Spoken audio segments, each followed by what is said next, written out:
fiery furnace, which is what we are all experiencing right now. We're in the fiery furnace.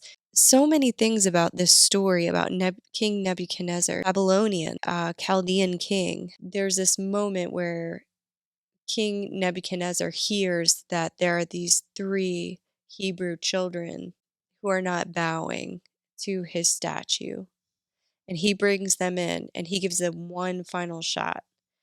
And he says to them, all these things are going to play. And then when it finishes playing, you will bow to this statue. And he says to them, who is the God who will deliver you from my hands? He says that to them.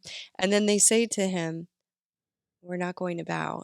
It's so interesting because in one verse, they fall in bound in the midst of the fiery furnace.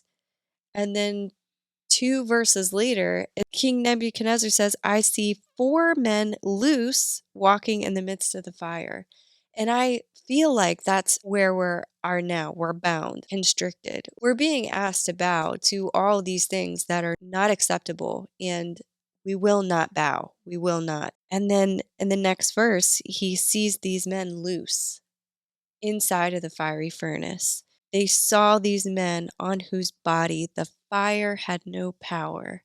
I absolutely love that. We're in this fiery furnace, but the fire has no power over us because of Jesus being with us in the midst, being the fourth one.